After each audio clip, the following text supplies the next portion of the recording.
আমেরিকার ইসরায়েলের বিরুদ্ধে অঙ্কের যুদ্ধ শুরু করেছে ইরান। মুহুর্মুহু দামি দামি মিসাইল বর্ষণ নয়, আপাতত সস্তা ড্রোন দিয়ে কাজ সারছে তারা। তাতে ইতিমধ্যেই আমেরিকার কয়েক হাজার কোটি টাকা খরচ হয়ে গিয়েছে।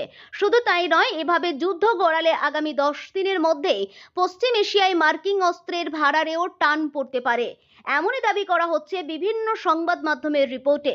গত শনিবার সকালে আচমকা ইরানের উপর যৌথভাবে হামলা চালায় আমেরিকা এবং ইসরায়েলের বাহিনী। তেহরানে লাগাতার বোমাবর্ষণে নিহত হন ইরানের সর্বোচ্চ ধর্মীয় নেতা আয়াতুল্লাহ আলী খামেনি সহ দেশের অন্তত 40 জন উচ্চপদস্থ কর্তা।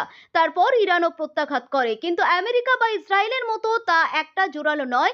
ইসরায়েলের পাশাপাশি পশ্চিম এশিয়ার যেসব দেশে আমেরিকার সামরিক ঘাঁটি রয়েছে সেই সব দেশে হামলা চালায় তেহরান।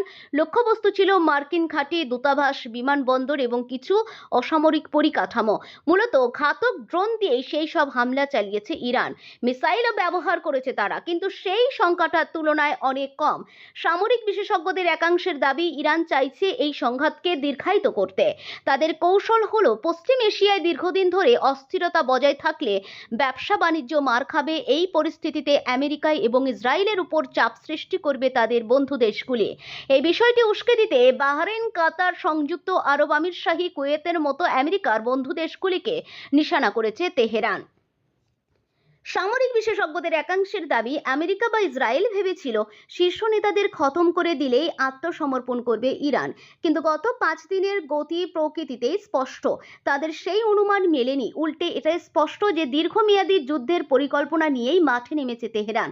সেই মতো তাদের রণনীতিও আগে থেকেই তৈরি ছিল এবং তা কাজেও দিচ্ছে। আমেরিকা বা ইসরায়েল যেভাবে উন্নত মানের যুদ্ধাস্ত্র ব্যবহার করছে, ইরান তা করছে না, বরং মাঝারি মানের ক্ষেপণাস্ত্র এবং ড্রোন হামলা চালাচ্ছে তারা। তা দিয়েই আমেরিকার এবং ইসরায়েলের প্রতিরক্ষা ব্যবস্থা বুঝে নেওয়ার চেষ্টা করছে তেহরান, যাতে পরে উন্নত মানের ক্ষেপণাস্ত্র ব্যবহার করে শত্রুপক্ষের প্রতিরক্ষা ব্যবস্থা গুড়িয়ে দেওয়া যায়।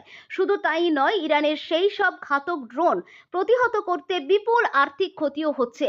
বিভিন্ন সংবাদ মাধ্যমের রিপোর্ট বলছে, ইরানের বিরুদ্ধে যুদ্ধে প্রথম 24 ঘন্টাতেই $77.90 কোটি খরচ হয়েছে আমেরিকার। পরের 3 দিনে তা পৌঁছে গিয়েছে $124 কোটি। যদিও সার্বিকভাবে এতে কিছুই যায় আসে না ওয়াশিংটনের, কারণ প্রতিরক্ষা খাতে তাদের প্রায় $1 লক্ষ কোটি কাছাকাছি, কিন্তু খরচের তুলনামূলক বিচারে তা ট্রাম্প প্রশাসনের যথেষ্ট অস্বস্তির কারণ। ইরানের হামলা প্রতিহত করতে আমেরিকা যেসব মিসাইল ইন্টারসেপ্টর ব্যবহার করছে, তার জন্য প্রতিবার $10 থেকে $30 লক্ষ খরচ হচ্ছে তাদের।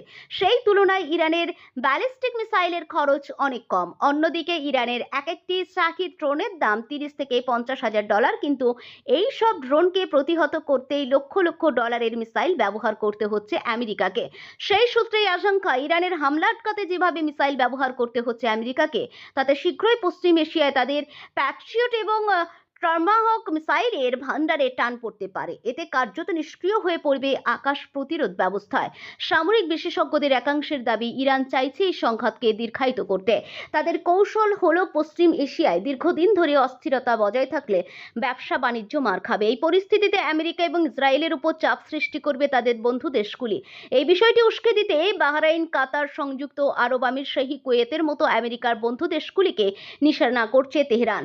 যদিও ইরানের এই রণনীতি কতটা কাজে আসবে তা নিয়ে সংশয় সামরিক বিশেষজ্ঞদের অনেকেই।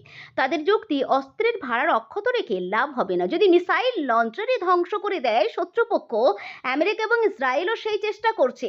তেল আভিভের দাবি, তারা ইতিমধ্যেই ইরানের 50% মিসাইল লঞ্চার ধ্বংস করে দিয়েছে। কিন্তু তেমনটা যদি না ঘটে, তাহলে এই সংঘাত আরও বেশি দিন গড়াবে বলেই মনে করছে অনেকে।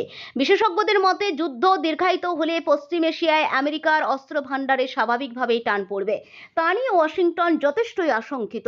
চীন, রাশিয়ার সঙ্গে যদি কখনো সংঘাত বাধে, তা মোকাবিলার জন্য এতদিন ধরে অস্ত্র ভাণ্ডার পরিপূর্ণ রেখেছিল তারা।